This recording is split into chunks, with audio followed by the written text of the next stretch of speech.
one of the Mafia's most trusted associates, who pledged his loyalty to New York's most notorious family. The Lucchese's was all killers. But an undercover sting. Now we got DeRosa for conspiracy to distribute narcotics. And a bloody shootout with a rival gangster forced this mobster to turn on his own family. So the time I was facing, I saw that people started turning on me. Mikey Flat Top DeRosa, cooperating witness. We took out the core of the Lucchese, Bonanno, Colombo, and Gambino family. Unnecessary evil in the war against the Mafia. Mike DeRosa should be afraid for his life right now.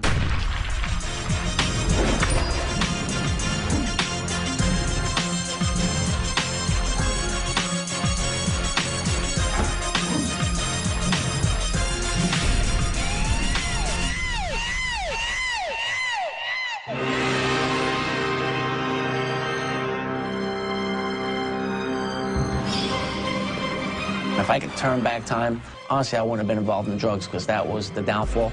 That's what buried us. An attempted drug deal by one of Mike DeRosa's associates goes terribly wrong. Armed federal agents, disguised as gangsters, rip DeRosa's dealer of all his narcotics. The dealer has no idea he has been set up, or that his phone is tapped. He panics and calls many of his Lucchese higher-ups, including DeRosa. Our cars were always bugged. They had monitors in there, listening devices. DeRosa's associate cannot begin to realize the chain reaction he has started. It's the beginning of the end for Mike DeRosa. My name is Michael DeRosa, born and raised in Brooklyn, New York. I had my education with business in the street from when I was 8 years old. Growing up in Bensonhurst, you'd have to be deaf, dumb, and blind not to be around organized crime. Every kid in the neighborhood knew who the local wise guy was. They either stood away from them or they wanted to be like them. I'm a young kid. I remember I was 8 years old, sweeping a car service. That's what really started getting me around those people. They would just give me good money. To me, it was good money. A couple of dollars here and a couple of dollars there. Later, come to find out that as I got older, that car service was a mob joint. The front was cabs and whatnot, but then they had the wall up with the door, and all the old men would be back there, cigars, playing cards. That car service was a mob front owned by two powerful Colombo crime family soldiers. At 8 years old, Michael DeRosa couldn't have imagined how years later he would play a key role in dismantling the hierarchy of 4 of the 5 crime families in New York. From that, I wind up getting involved with drugs. My older brother, he used to deal a lot of weed. He had several pot spots. My brother's 15 years older than me. Being that my brother was so much older, he was like sort of a father figure in the house because my parents were never there. My mother, father, they worked their whole lives. My father worked 3 jobs. My mother worked as a seamstress. They did a lot of sacrifices for us. DeRosa basically came from a middle-class family, good, hard-working people. You know, he didn't really have a tough life as far as I see it, but he chose the life. Me and my other brother were an embarrassment to my family. I think it's sad, but what he did was, I was a young kid. My parents used to ask him to take me to school. I would wind up not going to school. You know, I'm hanging out with him on a corner while he's dealing. As a young kid, 13, I started dealing weed. And I was never the type to be working for somebody. So what I did was, I knew my brother was dealing. I used to steal a little weed from him and package it up. So as it went on, I started doing my own thing. I was making more money than the adults in my neighborhood. I'm making between $300 to $500 clean a week as a kid. DeRosa got an early taste of the good life, and he wasn't about to give it up. His own family couldn't provide it, but he found a family that could. At the time, there were 5 Mafia families that ruled New York City: the Colombos, the Bonannos, Gambinos, Genovese, and the Lucchese's. What gravitated me towards the Lucchese's, I knew the way every family was, and the Lucchese's was more of a serious family, weren't flamboyant. The Lucchese family's roots go back to 1931. They were one of the original families organized by Lucky Luciano. And its really big heyday came in the 40s and the 50s, mainly from a gangster by the name of Tommy Three Finger Brown Lucchese. And he was really the genius who brought the Lucchese family in the 40s and the 50s and the 60s into the big time. He was big into the garment center rackets, big into loan sharking, big into gambling.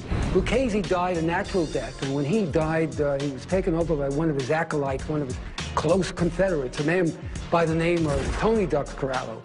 Unfortunately for Dux Corallo, he was convicted in the famous commission case in 1986 and sentenced to life imprisonment and died in prison. Now, when he left, the people who took over the Lucchese family were two rather, shall we say, ambitious but wild characters. Vittorio Vicamuso, and Anthony Gaspipe Casso. For the first time, this was a total change in the makeup of the bosses of the family. Musso and Casso trusted nobody. And what they did, they led to a major blood purge in the family. If they didn't like the looks of somebody, they wanted them bumped off. There were 10 or 11 capos who were killed. For a kid like DeRosa to be aligned with a ruthless, powerful, and extraordinarily wealthy family like the Luccheses was to be part of the royal family. The Luccheses was all killers and one of the richest families. And they were just feared. There was just something about them that just, I was like, this is what I want. This is what I want to align myself to. Each family was structured in a similar way. And the way it operates is the workhorses are the crews. Each family has a certain number of crews that can vary from 10 to 20. And what these crews are, they're the people out on the streets. They're the people doing all sorts of things to bring in lucre, to bring in moolah. One of the ways they do it is through drugs. Drugs has always been a fascinating and easy score. Well, Mikey Flytop DeRosa was an earner on the streets of Brooklyn. And all of these guys ran together, if you will, even though they were from different families. Sometimes the money would interchange and get kicked up in a different way. Everybody had their own territory, their own group. And the soldiers and the associates have to figure out schemes, figure out illicit things to do, bookmaking, do extortion, anything they can think of to keep bringing the money to their capos, who then have to bring the money up to the underbosses, who bring the money to their boss. And Mikey DeRosa handled the crew for the Lucchese crime family, and he kicked up to a guy named Froggy Galleone. DeRosa's first introduction to the Lucchese crime family came from James Froggy Galleone. At the time, Mike DeRosa was an associate of the Lucchese crime family, and any money that he earned got kicked up to the soldier, which was Jimmy Galleone in this case.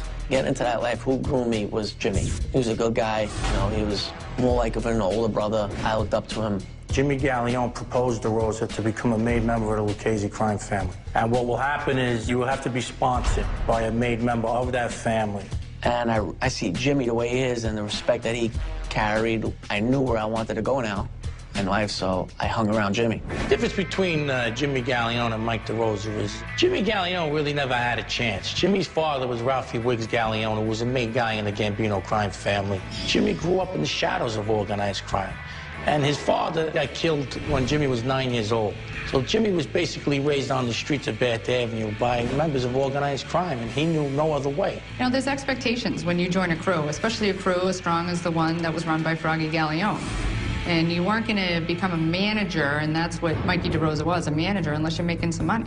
So I'm sure that whatever he was doing criminally, it was whatever his bosses told him to do. Drug dealing, loan sharking, and extortion were a part of his daily routine.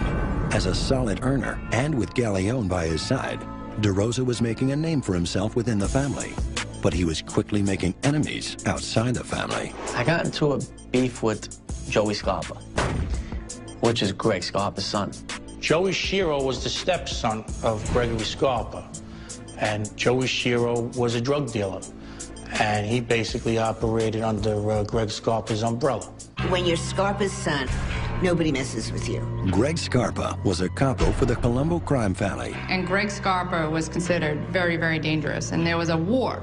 And guys like Mikey DeRosa started to arm themselves with assault rifles and roam the streets of Brooklyn shooting at one another. There was a bloody war in the Colombo crime family between the Arena and the Persico factions, leaving a trail of bodies throughout Brooklyn. They were fighting against each other, so everybody was killing everybody. A deadly gunfight elevates DeRosa's stature within the family. So I was like, here we go. So I put a gun in everybody's hand. I said, let's go outside.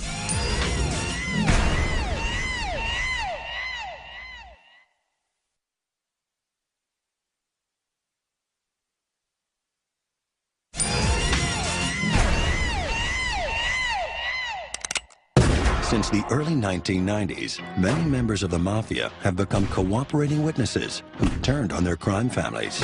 After being involved with drugs, extortion, and murder, Mike DeRosa became one of them. But first, an incident with Colombo crime family soldier Greg Scarpa earned Mike respect within his family. I got into a beef with Joey Scarpa, which is Greg Scarpa's son. Greg Scarpa was a captain with the Colombo crime family. Along with the Lucchese's, they were one of New York's richest and most feared mob organizations. Scarpa was known as a ruthless killer. Not only was Gregory Scarpa known as a killer on the street, you know, they used to call him the Grim Reaper, but Gregory was a bona fide tough guy. He was good with his hands, and he had a reputation that he'll throw a good beating on you if you crossed him. Gregory wasn't a guy that you wanted to screw around with, because Gregory would kill you in a heartbeat. He had a strong crew. They were the most feared guys in that whole area. Greg kept everything under control. In fact, nobody even bothered from other families on 13th Avenue because they knew Greg watched over them. He really didn't want Joey to be in the mob, but Joey liked the life. So Joey became like a junior drug dealer. He started to deal marijuana and cocaine in the neighborhood. From what I understand, Mike DeRosa had a beef with one of Joey Shearer's workers. Me and Joey used to hang out together as kids. Joey was like 16, 17. DeRosa lived like a block away from me, and they're just neighborhood kids, just hanging out with them. He wasn't very close with DeRosa, but, you know, there was drug dealing, and they were part of it. As we got older, we hated each other. No, Joey, they didn't like each other very much. Mike DeRosa was also a young drug dealer that Joey messed with because Joey was in his territory. All the guys had their territory, whether it was pronounced or, you know, subtle. And I think that Joey and his friends, they didn't care. They thought they could get away with things because of his father. He was one of those guys that was never a tough guy. He was a tough guy through his family. Everybody always feared Joey because of his father. Oh, Joey was he knew he was very well protected because of his father. So that kid really never had to do anything to be a tough guy because of his father. So people would never raise their hands to him, never nothing. This guy borrowed money off me, and he wasn't paying my dues, but he was working for Joey. So I caught him one day in front of his house, and I go in his pocket, I pull his money out. He goes, "That's not my money, that's Joey's money." I said, "Well, then you go pay Joey back." I said, it was in your pocket, I took it from you. I said, "It's my money now." So I leave. And a few hours later, I drop my girlfriend off. I go home. A kid that was friends with me, Joey Randazzo, comes to my house. They got baseball bats. So they try to hit me with the bat. I run. I go grab a gun off my dresser. I run, fly outside my house. They get in a little Ford Escort, and they're taking off. I'm chasing them up the block with my pistol. They're gone. They came to a gunfight with a bat, and they left. I know something's gonna come out of this. Well, Greg was sitting on the couch. He was having a drink, and he wasn't acting as himself because he had gotten dementia from the AIDS virus. The Colombo captain contracted HIV from a tainted blood transfusion in 1987. You know, he's like not thinking straight.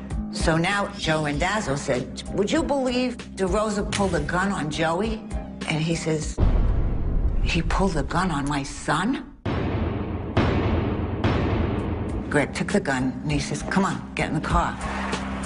So I called Jimmy up. Jimmy Gallione, Mike DeRosa's street boss within the Lucchese crime family. Jimmy goes, "Just stay in your house, don't go out. I can't have this right now," because he was getting made. I'm in my house, my brother's there too. I see Greg pull up. I was like, DeRosa and his crew weren't fearful at all. Like, who in their right mind would pull a gun on Greg Scarpa's son? Nobody. Unless knowing the consequences, he would kill them. And he would. The brain surgeon that my brother is comes flying out of the house and goes and talks to Greg. So I was like, "Here we go." So I put a gun in everybody's hand. I said, "Let's go outside." I go up to the car, I shake his hand. He goes, "What's going on with you and my son?" I said, "This has nothing to do with your son. It has to do with the guy that owes me money. I pulled it out of his pocket. I didn't pull it out of your son's pocket." So now he tells his son, "Get out of the car and straighten your beef out with Mike." So he gets out of the car. He says, "Yeah, Joe, we've been friends for years." So he shakes my hand like everything's over. So he tells me, "Mike, tell your guys to go inside." I should have caught on, but I didn't. My guys are walking away, and as they're walking away, I felt like I got hit with a baseball bat. The so many people shooting. The noise was extremely loud. He shot me in my shoulder, it went to my neck. All I saw was Marvin. He went on shooting the whole car. He emptied the whole clip on the car. Ronald Moran, a.k.a. Messy Marvin, one of DeRosa's crew members in the Lucchese crime family. Because of him, I'm alive today. Joey Randazzo's in the back seat. And he winds up getting hit in the back of the head. Randazzo died 2 days later in the hospital. I get up and I try to run towards my house now. And as I'm running, he hits me again in the back. So it skinned my ass. And then he hits me again. Hits my side. So I got hit 3 times, and Greg got shot in the eye. Greg's bullet went through his nose and came out, took his eye out. Now I'm thinking he's dead. He slumped over in the car. Joey ran through backyards. I don't know where he went. Joey Scarpa was lucky. He escaped unharmed and made it home safely. So now we're in the house, and I'm on the phone all happy because I'm thinking Greg's dead. Telling Jimmy, we got him. He goes, what are you talking about? I said, Greg, we got him. I look up, the car's gone. I was like, what the f***? Guy drove away with a hole in his eye. Greg got in the driver's seat and drove home. I couldn't believe what I saw. I mean, he was holding his eye, but he didn't know he was shot. One of the males got out of the car and a shooting erupted. What the specific connection is between all these 3 individuals, but we're very anxious to talk to his stepson, Mr. Joey Shiro Scarpa, because we know there's an association between Joey Shiro and Mr. Randazzo and Mr. DeRosa. What that association is, we don't know. As a result of this shootout, they gained a lot of steam on the street, and guys sort of respected them for the way they stood up to Gregory Scarpa, who was known on the street as a complete lunatic at the time. Greg never failed on a hit. Greg, every person that he went to kill died. There's nobody that ever was able to say, I survived an incident with Greg Scarpa. You just didn't hear it. I was the only one that did. And I was the only one that ever got to Greg. The other side had tried to kill Greg. They dressed up as Jewish guys with beanies and curls on a bicycle, riding by, shooting at him, shooting the car. Never could anybody get to him. So when that happened, that escalated me after that shootout to making a lot more money. As a result of this gun battle that DeRosa and Moran had with Scarpa, they were basically given immunity. They were on record with the Lucchese crime family, and it was known that nothing was going to happen to these 2 kids. Mike's involvement with drugs and extortion lead to murder. I know that we killed this guy over slapping a captain's wife in the face.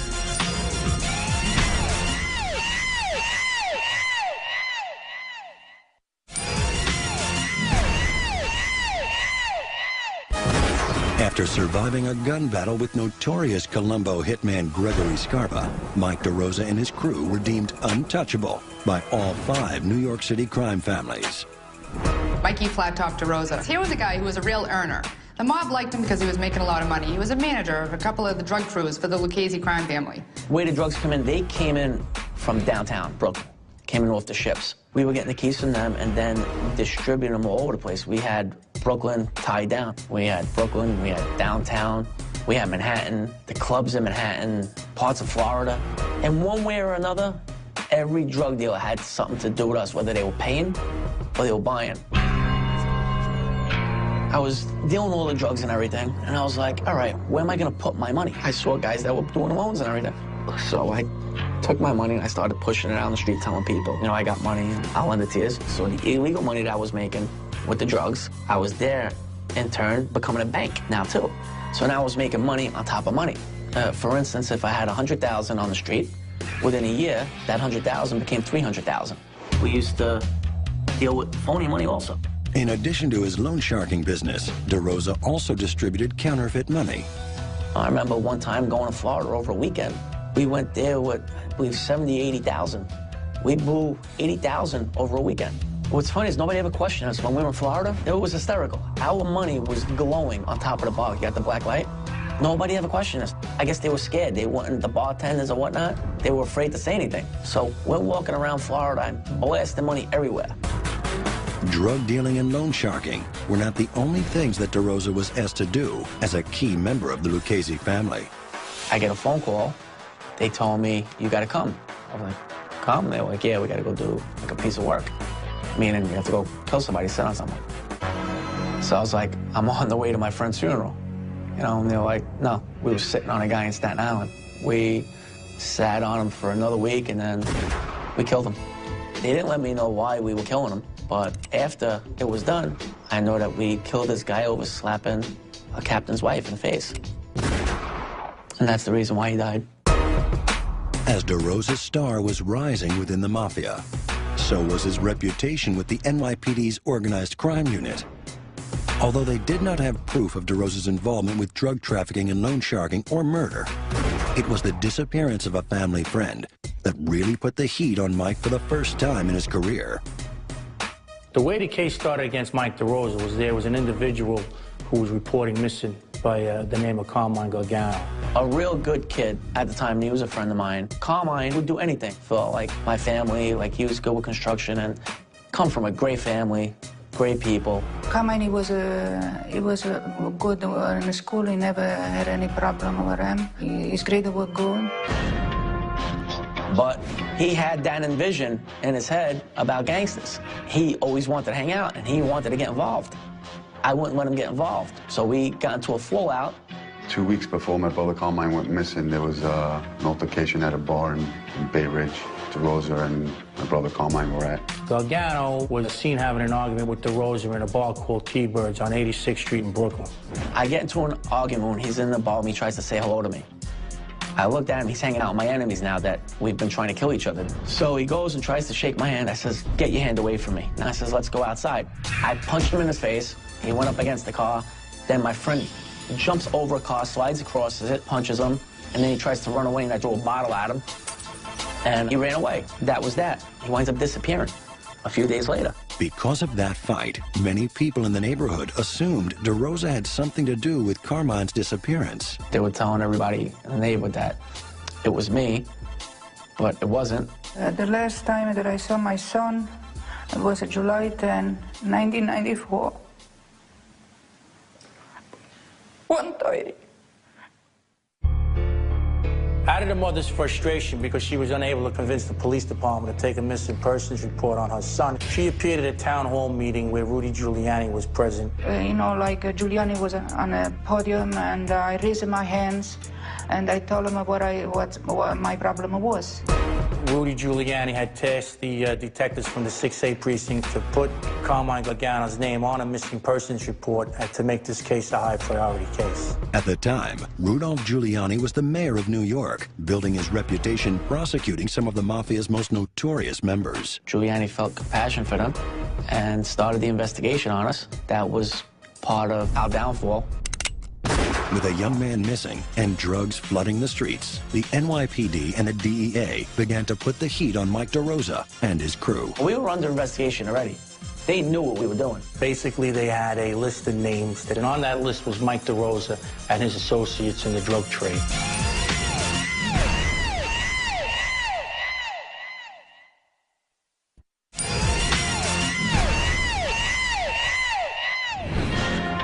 As a drug dealer earning millions of dollars a year for the Lucchese crime family, Mike DeRosa was on his way to becoming a made member of the organization. But the altercation with Carmine Gargano put the NYPD hot on his tail. It was a coordinated effort between the police and the DEA that kicked the investigation into overdrive. The New York City Police Department and DEA were investigating these organizations. We were under investigation already. They knew what we were doing. They surveillanced us. We were all joining forces to try to take these organizations down, pretending that you're somebody that you're not. In the case of these Lucchese drug dealers in Brooklyn, the DEA staged a fake robbery, ripping one of DeRosa's street-level drug dealers of all his narcotics. After the undercover robbery, DeRosa's dealer panicked and made several calls to his higher-ups in the Lucchese family. I got a call from the DEA, and the DEA says, listen, you got to cover this. We got something coming over the phone. The guys keep making the same mistake over and over and over. They talk on the phone like it's unguarded. They talk about criminal activity, and the next thing you know, you're up on the next phone. This undercover surveillance allowed the DEA and NYPD to identify many of the dealers who were selling drugs under the umbrella of the Lucchese crime family. Basically, they had a list of names, and on that list was Mike DeRosa and his associates in the drug trade. DeRosa's luck was about to turn for the worse. While Detective Santoro no longer believed DeRosa was involved in Carmine Gargano's disappearance, he focused his investigation on DeRosa's crew. I focused on an individual by the name of Bobby Riggs. His real name was Robert Goglione. At the time, I was working in an undercover capacity, and I had arranged to meet with Bobby Goglione so I could purchase some crack cocaine from him. Robert Rags Goglione was a drug dealer working for the Lucchese family. Very quickly, Detective Santoro and his undercover crew were purchasing drugs from him and nearly all of the Lucchese dealers working in Brooklyn. After being into the case for a couple of months, we probably had bought about 20 to 30 street-level dealers. Once we hit all the street-level dealers, we identified the middle management part of this crew, which was Mike DeRosa, a guy by the name of Jimbo Lewis, Ronald Moran, and we realized that they were all kicking up to Froggy Gallione. It was going to be way too difficult and way too dangerous to try to bite DeRosa and Gallione directly. Narcotics enforcement is extremely dangerous. You're dealing with liars, you're dealing with murderers, and you're dealing with people that have guns as part of the trade. Midway into the case, we had enough probable cause to go up on a couple of phones, one of them being Ronald Moran's. Once we went up on Ronald Moran's phone, it was like opening up Pandora's box. Listen, we gotta drop off something to the other guys. You know what to do? You beep Jimmy. Beep him and tell him you'll meet with him. Because I ain't got nothing here to give him. Just beep him and tell him you can meet him. Ronald Moran basically would have unguarded conversations about narcotics trafficking, and he would talk freely to Mike DeRosa back and forth every day of the week. And through Ronald Moran's phone, we were able to go up the ladder and get up onto Jimmy Gallione's phone and other phones within the organization. I've just been subjected to a mobile interrogation. You believe this What is that? Homicide was questioning me about half an hour. Serious? Where? Right in the neighborhood? They want to take me to the precinct. I said, pull over and tell me what you gotta tell me. Oh, I'm over here by the haircut place. Come by. Nah, I'm afraid I may have locked up. You know, detectives only work from 8 in the morning to 4 at night. So I gotta be under investigation for them to pull me over at 7 o'clock. I'll make that kid drive me over there. All right, get somebody to drive you over here and he'll drop you off or something. In a short time, we realized that DeRosa was Gallione's guy, that he was one of the main managers out on the street. It became apparent to all of us involved in the investigation that DeRosa was so implicated and buried over the Gallione phone that he was going to be the guy we really focused on. I mean, in any investigation, you try to identify a guy that you have behind the 8 ball the most, and DeRosa was our guy. Well, now we got DeRosa for conspiracy to distribute narcotics. We also got him on RICO charges for being a manager of a criminal enterprise. In 1970, a law was passed known as RICO, the Racketeer Influenced Corrupt Organizations Act. That really enabled the government to investigate and prosecute organizations rather than individuals for isolated crimes. That was a watershed moment in tackling all kinds of organized crime. Rudy Giuliani used that RICO law like a conductor at a symphony. He basically convicted guys just for being made members of an organized crime family. What it gave the government authority to do was that if you were in any way implicated in what was called an ongoing criminal enterprise, any implication, if you overheard an attack, somehow or other got money, you might face 20 years to life in prison. So for the first time, they had a tool to work up the line. So he's basically done. He's toast. Knowing this, I wanted to be the guy that executed his search warrant because I saw him as the weak link, and I wanted to get the first crack at this kid and see if maybe there's an inkling that he was going to cooperate. So I go to the front door, and I hear, open the door, like screams. I was like, what the hell?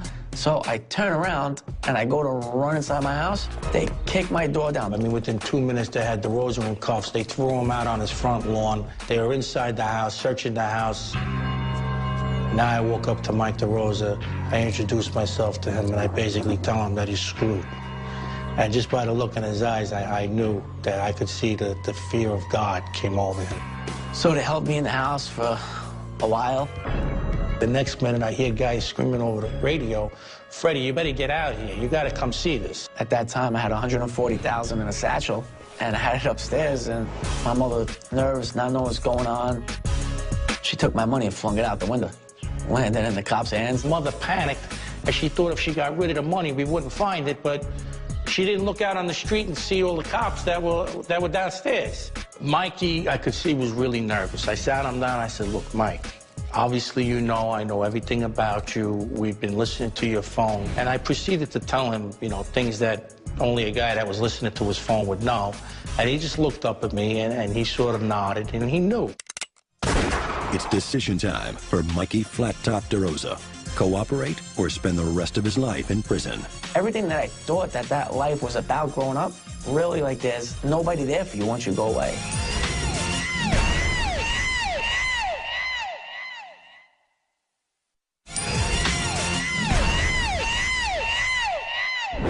Mike DeRosa was arrested on drug and RICO charges and was taken to the Metropolitan Correctional Center, where he was held for several months. He was one of 38 members of organized crime arrested that day. Like I said, I was locked up, and I saw the time I was facing. I saw that when I was in, people started turning on me and saying that I was cooperating when I wasn't, so I already got that rap. People stopped paying me my VIG, money that they owed me on the street. And, you know, because when my friends were in jail, I was looking out for them. I made sure when Marvin was locked up, I made sure he had his money from his businesses. I went out, we hurt people for him and his workers. Nobody was looking out for my family or anything like they're supposed to. I was like, what am I doing? I'm facing 30 years on one charge. I'm gonna get re-indicted on other charges. I'm gonna wind up getting 50, 60 years for what? And nobody's keeping up to what they gotta keep up to, but I'm gonna sit here and do all this time, and what am I gonna come out to? DeRosa cooperated because he was looking at some serious jail time. Everything that I thought that life was about growing up, really, like, there's nobody there for you once you go away. You could forget all that. And I decided, I'm done. DeRosa realized his family would not be taken care of by his criminal cohorts while he was in prison. So he decided to turn state's evidence. He flipped. Mike DeRosa flipped because he was facing a lot of time. The members of the Mafia that became witnesses for the government didn't turn into informants overnight. In most cases, witnesses that we were able to draw from organized crime ranks came under enormous pressure because they were facing life sentences in murder cases. The other example of that would be a little bit different than that would be if there was some kind of internal dissension in a crime family where a contract might be put on one of their own. They were going to put a contract out on my brother. And the target might learn about it, and he'd have nowhere to run but into the arms of the government. If, God forbid, anything happened to him. So he'll say he did it for his honor, he did it because this one was going to kill him, this one. No, he did it because he's a selfish criminal, and that's what selfish criminals do. They watch out for themselves. I don't think turning on your family means a thing. Who are you turning on? Insane, horrible, criminal murderers that you made a pledge not to turn on them? The whole pledge was insane. I was like, what am I doing? Nobody's helping out. Nobody's doing nothing for me. I'm sitting here. The feds are in one ear trying to get me to flip. They're trying to confiscate everything from my family that is theirs. You know, my parents worked hard for everything they had. Then it comes to the deal with the prosecutor. I got to sit there, and we had a meeting. A proffer meeting is when the defendant wants to come in and tell you what he knows or what she knows in lieu of getting a deal, basically, to cut some of the jail time down. Giving a break to a murderer is a tough call, and it only makes sense if the overall enterprise of the government to help eliminate organized crime is going to be moved forward substantially. And so you listen along with the prosecutor on what this person knows, and you weigh how valuable that information is to help you launch another case. You can identify and investigate other members of a criminal organization. Because after all, what you're dealing with are sociopaths who dedicated their lives to murdering, stealing, so it's a difficult choice. It's a grave ethical question what you do with informants. Sometimes their crimes are almost as severe as the people they're testifying against. So they knew what was going on, and they knew if I was lying out, and they told me, they said, you lie, you're gonna do 30 years. so it's on you. We know a lot of what's going on already, so we will know if you're holding back or not. Then they said, if everything is on the up and up, we will write a 5K1 letter for you. The agreement's pretty simple. What the defendant gets in return for his cooperation is the promise of the government to make a motion to the court under Rule 5K1.1 of the sentencing guidelines to sentence this defendant below the guidelines, and that means anywhere from 0 to life. The only one that can give the informant a break is the judge. It's ultimately up to the judge as to what he wants to do with it. If he doesn't want to do anything with it, he doesn't have to. So the only thing you can tell this guy is that I will let the judge know through the prosecutor the extent of your cooperation. Like everybody else, I was stressed out up until the day I got sentenced, because you never know. You know, remember, you get from 0 years to 30 years. So even though with your cooperation, if the judge, because it's all on to the judge now, if the judge feels that you should get 30 years, you're going to get 30 years. So the judges are acutely aware of the strategies that the government has used very successfully in tackling organized crime. Accordingly, sentences far below the life maximum in cases where a defendant lived up to his responsibilities have been imposed. So I was in for 5 years, close to 5 years. I was testifying on cases while I was locked up. Once DeRosa decided to flip, it was like a house of cards. I mean, he gave up so many people, and in turn, those people flipped. And this case was like round 0 to a bunch of other cases. Mike DeRosa's life as a gangster was over. He turned on the only friends and family he had ever known. We took out the core of the Lucchese, Bonanno, Colombo, and Gambino family. Well, it's in my opinion that Mike DeRosa should be afraid for his life right now.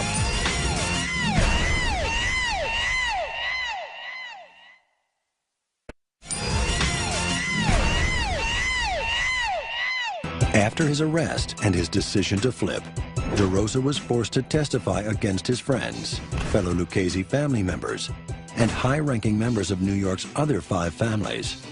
I was at the trial, and I was a little nervous. My first trial. After I do this, it's going to be out there. Everybody's going to know that I'm a witness. I was nervous. I mean, I couldn't sleep, nothing. They had everybody I knew in the courtroom, and it was just, got me right in the gut. I testified against Anthony Spiro from a consigliere of the Bonanno family for having ordered the hit on a Poligalino. It led to the arrest of the consigliere of the Bonanno crime family, who was Anthony Spiro at the time, and Spiro's doing life in jail because of it. I'm actually glad that I did it against Spiro because he was just no good. Also on trial during that time were John Matera and Anthony Ferrara. Unlike Spiro, these 2 former members of organized crime were Mike DeRosa's close friends. I actually cried. I didn't want to go up against John. I genuinely liked John. It hurt because I knew his wife, his kids, his mother, everyone. He pled guilty to 20 years, but he had already did 8 years prior on my case. All the other cases that I brought in, people pled guilty, so they didn't go to trial. So it worked, and that's what they did. They started small with the small fry guys, and they worked their way up. And people don't realize that the backbone of this case was really the $20 bag of crack, which is a pretty amazing thing, because out of that $20 bag of crack, these guys were making approximately $25 million a year. And it was going straight up to the Lucchese crime family, upper echelon. And we proved that. We took out the core and the bud of the Lucchese, Bonanno, Colombo, and Gambino family. And the case was really one of the most successful cases that I have ever worked on in my entire career. It had broken the barrier and the rule of omerta. Omerta, the code of silence. Every member of the Mafia takes an oath to maintain his family's secrets. They had exposed all of their higher-ups and everyone below them to prosecution, and they pretty much shattered the myth of loyalty in the ranks of organized crime. It's like amazing. If omerta, forget about it. Everybody turns on each other because they want a lighter jail sentence. The government saw that I was holding up my end of the bargain, so then they held up theirs. They had finally given me bail after 5 years. Then I went back for sentencing 2 years after that. I wind up getting time served. So the time served was 4 years and 8 months, I believe I was in. And then I was released, and now I'm living my life the way I'm living it. They have all sorts of options, and I think the government can set them up and then leave them alone. I think that's the deal that Mikey DeRosa opted for. And in his case, again, I mean, who wants to live under those sort of strict guidelines? When I first got out, I walked away with nothing. The government, I had nothing. I was working for $8 an hour. Also, I didn't want to be a parasite on the government. I just felt like, you know what? I did what I did. I'm not looking for a handout from anybody. I hustled illegally. I could hustle legitimately. I could make it on my own without the help of anybody, and that's what I chose. Are there parasites that are witnesses now? Yes, there are. There's lazy bastards that need to live off the government and try to get whatever they can from it. I'm just not that guy. Never was, never will be. After being released from prison, DeRosa was relocated by the government and began working in the real estate business. I got involved in deals that I made, and I did very well with them. And at some points in my legitimate life, what I made in a month, I made more than when I was doing illegal stuff. It's if you're meant to have it, you're gonna have it. And if you're not, you're not. You know, he's living the life of Riley. And that's what cracks me up about these guys. There is a sense, I think, that if you have enough information, if you're armed with information about some of your criminal compatriots, you can essentially get away with everything and start a brand new life. You know, I made several hundreds of thousands within a year span. And I still have other things going on that I make money with. And that's who I am. I'm a hustler, and I'll always earn. DeRosa has made a new life for himself, but it comes at a very steep price. After the informants take the deal, testify in court, it's known that they're informants, it's not an easy road because you cannot go back to the neighborhood. You have to cut all ties with previous friends and associates, so it's not an easy existence. Well, it's in my opinion that Mike DeRosa should be afraid for his life right now. There was a lot of these bad guys that he put away. They're getting close to coming out right now, and, you know, he has to be careful. Is it dangerous? Yes. But you know what? The same way I lived on the streets, that I never knew what tomorrow was going to bring, is what I'm doing now. These are some bad guys that they're not shy and they're not afraid to murder. They've done it before. What's going to preclude them from doing it again? I have nightmares till today. I wake up like with pains in like my chest and everything else. It's just something that I have to live with. I don't know what tomorrow's gonna bring, but I'm not gonna hide from nobody. I'm not gonna live in fear, and I'm just gonna do my thing. I got my legitimate businesses. I don't bother nobody for anything, and that's just what it is. Regret, I can't say that I regret a lot. I had a good life in that life. I've lived a life to where CEOs of companies live when they're 65 years old. I lived it when I was in my teens and my early 20s. Did I pay for it? Yes. Was it worth it? Yes.